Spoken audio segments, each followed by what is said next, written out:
Hi, everybody. It's Sally Wagner, and welcome to the High Frequency Mindset Podcast.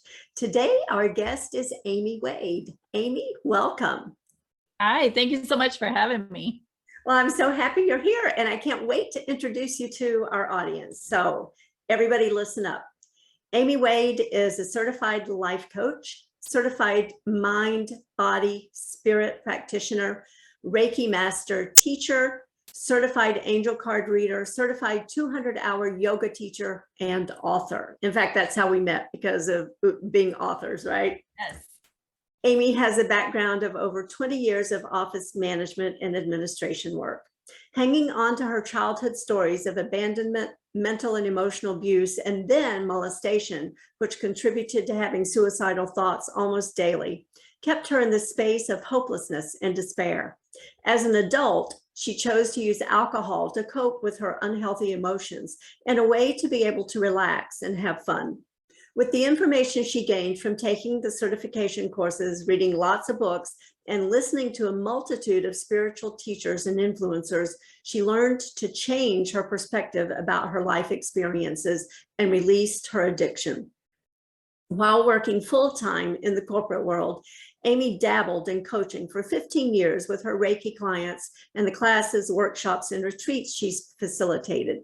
She decided that her desire and lifelong mission is to help guide others in feeling empowered as they navigate their emotional healing journey with the intention of being confident in living a spiritual-based life and with a powerful sense of self-love, and therefore established her business as Amie Wade, Emotional Resiliency Coach, LLC. Again, Amie, welcome.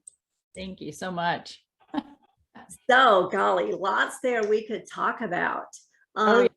And I want to start with something that jumped out at me. You talk about healing your addiction. I think sometimes when we look at behaviors, alcohol, substances, binging on Netflix, we look at the behavior without looking at the cause. And Right. when I saw you released the addiction, what that's saying to me is you addressed the cause. Is that correct? Absolutely. Yes, that with my experiences from childhood, having the anger, the shame, the guilt, all that suppressed within me because, growing up, I didn't have any adults around me that knew how to deal with that in a healthy way. My mom, had a low self-esteem, low self-confidence. She's seeking outside of herself for validation, approval, acceptance, and love. And so that's the behavior I learned. That's what we do, right? Love comes from everybody else. Yeah. And then when I was molested at 14, a huge amount of anger, and then amplified with shame and guilt. Shame, when you reach that point, it's hopeless. You just give up. I just, in a sense, I gave up. I didn't really want to be here anymore. So that's when I started contemplating suicide. And then in my adult life, I started drinking to put the Band-Aid on, because when I put the Band-Aid on, I had a great time. Right. Yeah. That was the life of the party. And which is interesting because I also, because of my life experiences, was shy, timid. I have an introverted background. So, we don't want the attention on us. So being intoxicated, I could handle all that. That's how I got my love and approval. That's how I got my attention. And if you remember the sitcom Cheers, when Norm walked into the bar, right? Everybody said, "No," right? Yeah. That was me. Like, I would walk in and, I knew a lot of people in the bar, and they're like, "Hey, Amy's here," because now the party started. Yeah. So I decided to take the step on a transformational journey because I knew that the amount of alcohol I was consuming my body would not be able to sustain it, for one. And the other thing is, what really I had to take a hard look at was, I had a son, and I was not being my best self. I didn't know how to navigate life and all this pain I was carrying. So how am I going to teach him how to do it?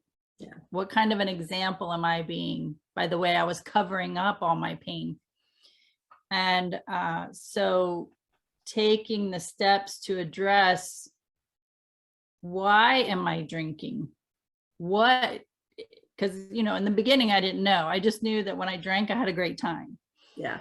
But then really taking a look at it and saying, you know, why am I drinking? And being inquisitive, being, you know, I call it being a detective, being curious about myself, because I really am interested in how we think, how we show up in our behaviors, how we react or respond to situations. Mhm. And it was the Band-Aid, and that's what I come up with. It was the Band-Aid to cover up all that heavy emotion so I could relax and have a good time. I couldn't relax when I was sober, but I could do it when I was intoxicated. Yeah. And when I really started diving into that and doing some healing around that, then I knew I could start the process of releasing the alcohol addiction. Right. And I think that's such an important part of the process, as you've said. You know, if we address the behavior, we've all heard the term dry drunk, right? You know, if we address the behavior without getting to the root cause of things, then the behavior is going to come out in other ways. Right. So we've changed one behavior for another behavior that's coming from the same source of hurt and wounding. So I Yeah. think that healing is so important. So what would you suggest to someone who's maybe identifying with that story? Because a lot of us do, right? We medicate in all different kinds of ways to kind of address that pain that we carry. What could somebody do as a first step? First of all, you can't change anything until you acknowledge it. And sometimes that's the hardest part, to acknowledge, this is what I'm doing and this is why I'm doing it. And until you can acknowledge it and take ownership of it, take responsibility for it, then you can take the steps to make the change. That's typically when you just get to a point where you're just like, I was just exhausted. I was exhausted sober because of all the emotional pain I was carrying.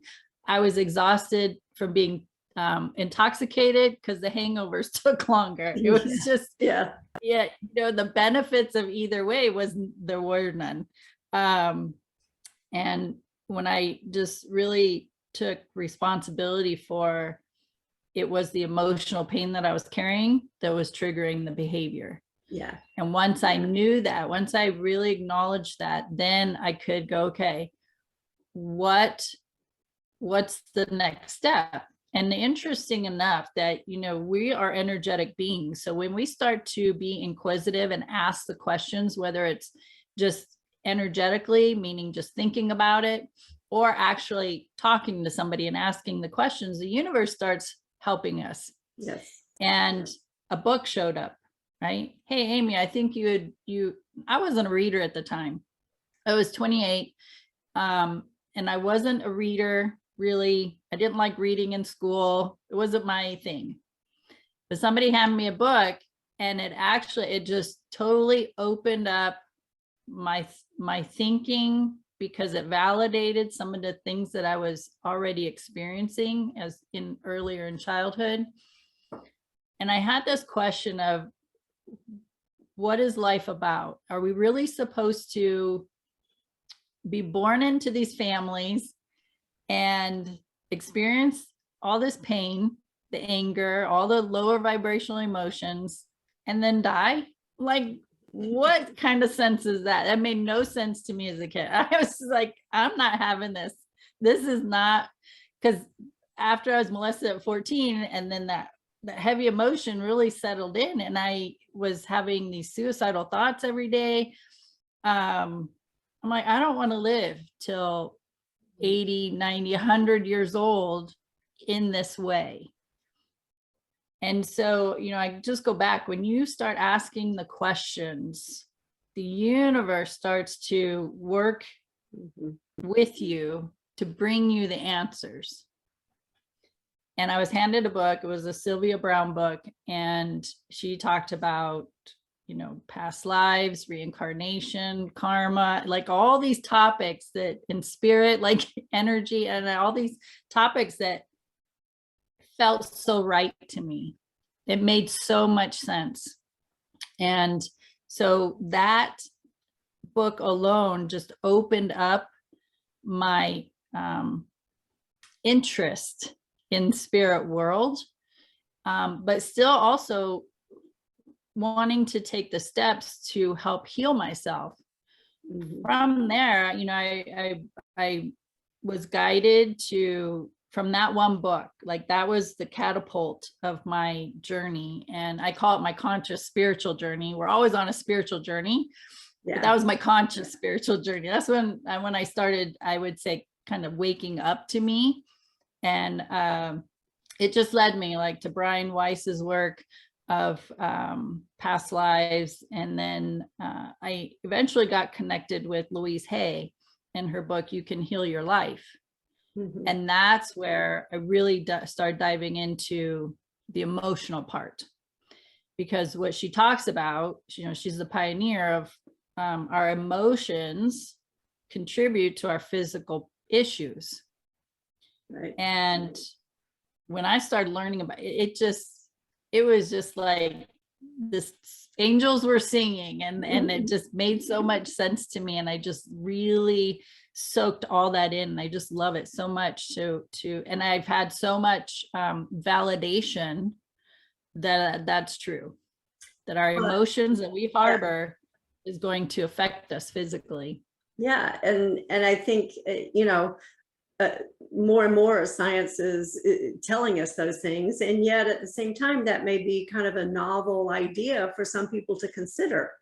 But when you think about the science, cutting edge science tells us that everything is energy.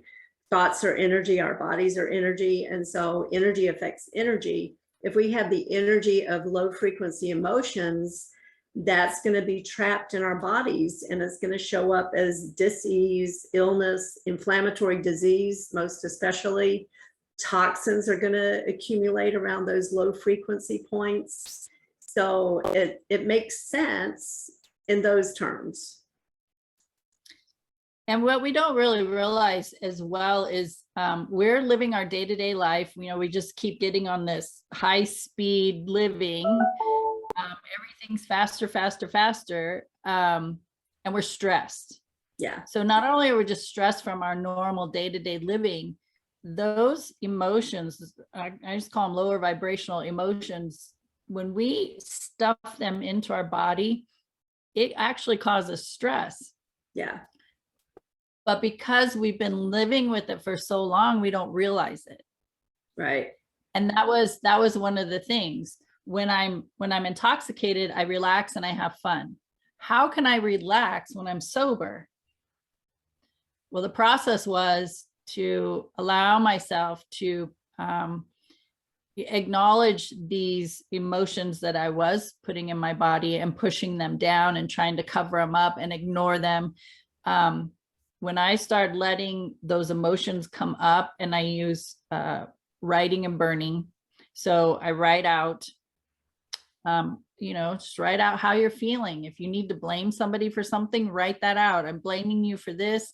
This is what you did to me. This is how it's making me feel. This is how it's contributing to the way I'm showing up in my life. Curse words, bold letters, exclamation points, underline. You're probably going to do some crying, which is excellent because it's a great form of release. And and I say, write it out. You physically write it. Don't sit there and type it on your computer. because it's an energetic movement. We're moving that heavy emotion from the body through the arm to the hand to the pen to the paper, right? Energy can't be destroyed, it just changes form. And so we're just letting that energy flow to the paper. And then when I feel like I've exhausted in that moment whatever I'm feeling, that discord, then I take that paper and I burn it safely. Let's be safe about it. Yeah. Safely burn it. But at the same time, I'm calling in my universal team, which encompasses spirit. And I ask, especially I call in the angels, you can call in God, whoever you want to call in, and ask them, please help me transmute this energy back to love. Yeah. I think that is such an important step. And in some of the practices I've seen, that step is missing.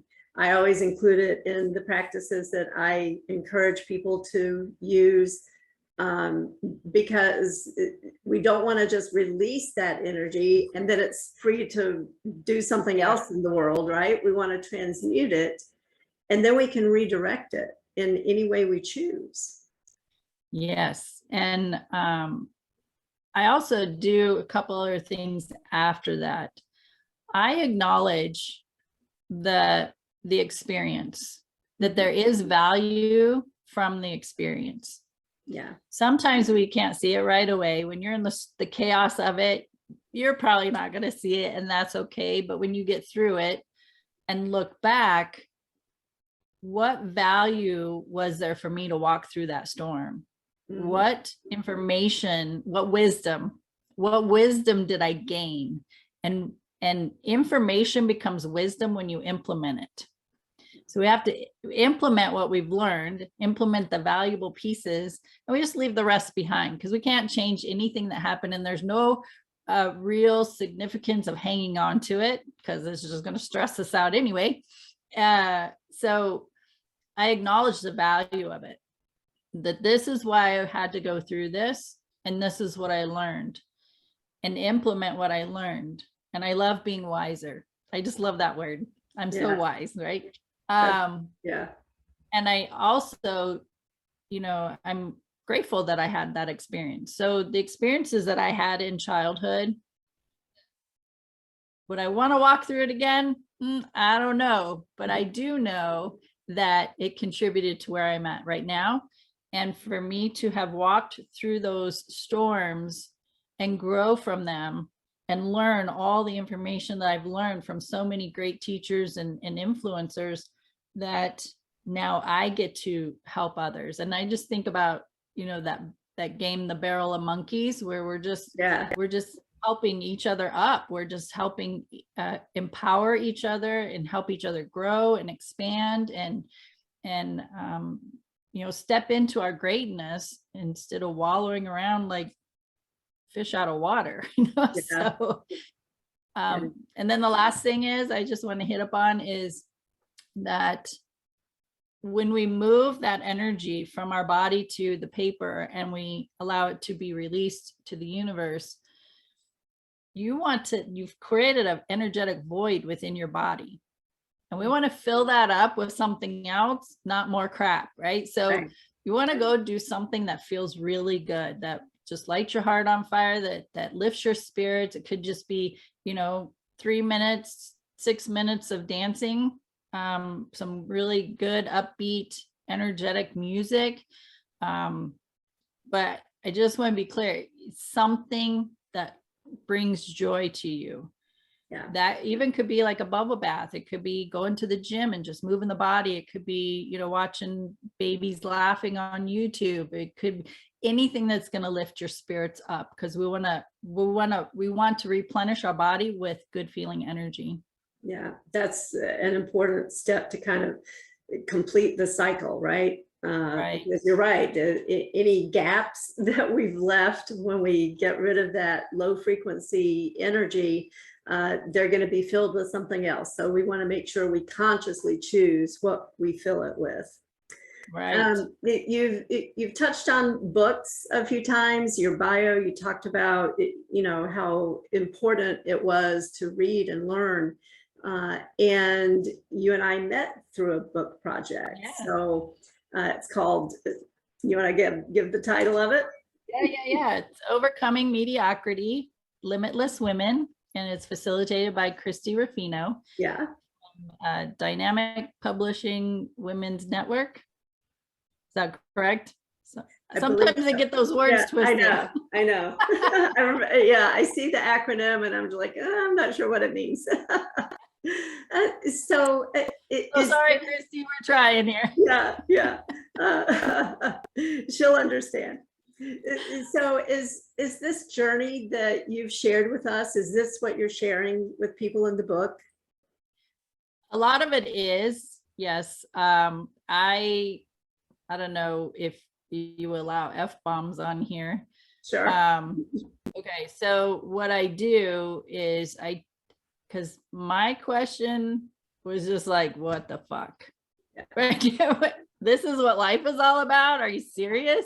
Yeah. What I learned to do through my process of what I just shared is take that WTF and we put it into what's this for?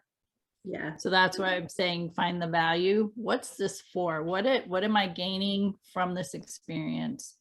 And what that does is that takes us from being a victim to our life and being in that hopeless space to, if I ask, what's this for? What am I learning? Why are these people showing up in my life? Why am I in this situation? When I start being inquisitive about it, now I'm a student to my life. I am interested in me. I'm interested in what's happening. I also, for myself, I go a little further into, one of the ways I take responsibility is, why did I attract this to myself? It's my energy, and my energy is saying, I'm going to have this experience. And so what is it about my energy? What momentum did I have in my own energy to create this experience? Yeah. In any case, if you struggle with having any kind of, seeing any kind of value in it, the one thing you can be grateful for is when you're in a chaotic storm, that's what you don't like. Yeah. That's very clear, right? We do not like the way this is happening or how this is going, or I don't like these people, or so what we can do is take that information and flip it to, what do I like? What do I want? So there's your value. There's a way to experience gratitude. Well, I'm grateful that this is showing me what I don't like or don't want. So now I can turn it around and focus on because we know, right? Whatever we give our attention to grows. Yes. So if we're clear about what we do want or do like, now we have something else to focus on to create a new momentum towards what we want. Exactly. And that reframe is such a critical piece of it. Because if we're focused on what we don't want, what we don't like, we're going to continue to get more of it, sadly. But Yeah. when we turn it to the positive, then we're going to get the positive that we do desire. Yes. And it's being, this is what I say, when you are mindfully manifesting, you're intentionally manifesting, you have to be diligent, consistent, and persistent in your focus. Absolutely. And it takes practice. It does. It absolutely does. So I have a couple more questions for you. Okay. First question, and here's the setup. So I love your acronym about WTF. I have an acronym that I use in my coaching. It's MSG. And that stands for mindset, skill set, get off your asset. Because I think it really brings a lot of very important principles into play. As you look at your journey, what is an overarching principle that you would point to that you believe contributes to your success? I would say perseverance. I have had this strong spirit within me that has just told me, keep going. And when I was younger, I didn't know what that was, but it was keep showing up, keep going. It became like a mantra. Yeah. And interesting enough, I didn't recognize that till I was an adult going through my healing process, my emotional healing process. When I look back, I was like, wow, my spirit had to have been so strong, because every day I just wanted to give up, every day. And it was that perseverance that just kept me going. I love that. That's so important. Last question. How can people get in touch with you? All right. So my website is amiewade.com. And I do most of my stuff on Facebook. So I have Amie Wade Emotional Resiliency Coach. And you can connect with me through there. And then my email is support@amiewade.com. Fabulous. Everybody, if you didn't have a chance to write that down, make sure you check the show notes, because all of that information will be there. You'll learn more about Amie. You'll have all of her contact information. And I encourage you, absolutely do reach out to her. She has such fabulous wisdom to share with you. Amie, thank you again for being here today. Oh, thank you so much. A pleasure. And thank you, everybody, for joining us. Make sure you tune in next time for High Frequency Mindset Podcast.